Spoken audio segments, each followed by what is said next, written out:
demagogues to loudmouth talk show hosts, who we naively dismiss as buffoons, will find a following with promises of revenge and moral renewal.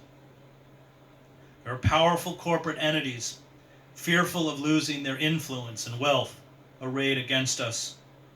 These anti-democratic forces, which will make an alliance with the radical Christian right and other extremists, will use fear, chaos, a hatred for the ruling elites, and the specter of left-wing dissent and terrorism to impose draconian controls to extinguish our democracy.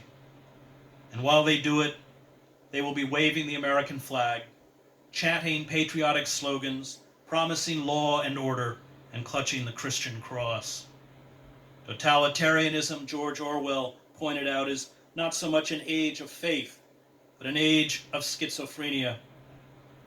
A society becomes totalitarian when its structure becomes flagrantly artificial, Orwell warned. That is, when its ruling class has lost its function, but succeeds in clinging to power by force or fraud. And force is soon all our elites will have left. And yet,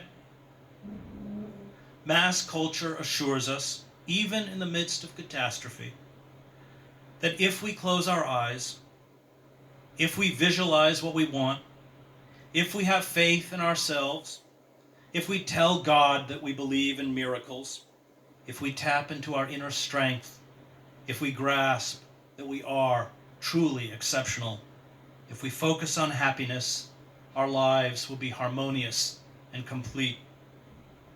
This cultural retreat into illusion, whether peddled by positive psychologists, Hollywood, or Christian preachers, is a form of magical thinking. It turns worthless mortgages and debt into wealth. It turns the destruction of our manufacturing base into an opportunity for growth. It turns alienation and anxiety into a cheerful conformity.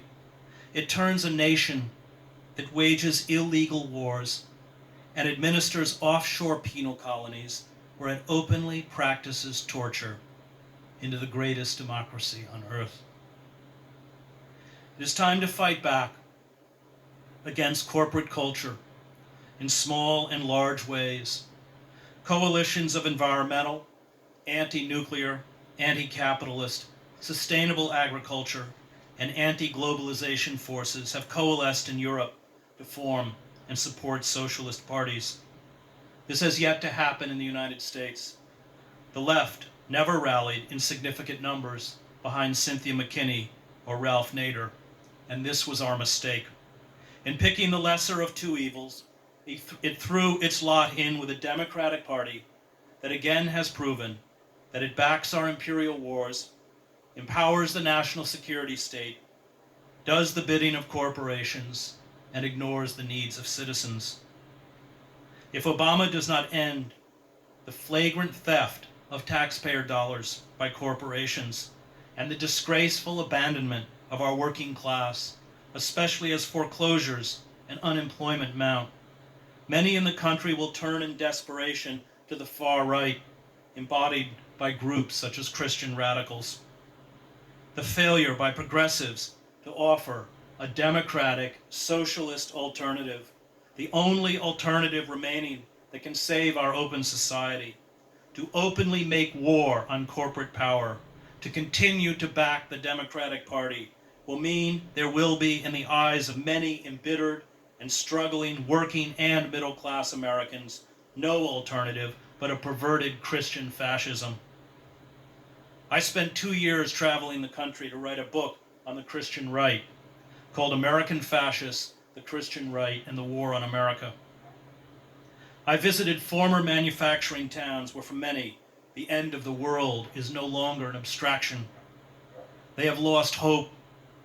Fear and instability has plunged the working class into profound personal and economic despair, and not surprisingly into the arms of demagogues and charlatans of the radical Christian right, who offer a belief in magic, miracles, and the fiction of a utopian Christian nation.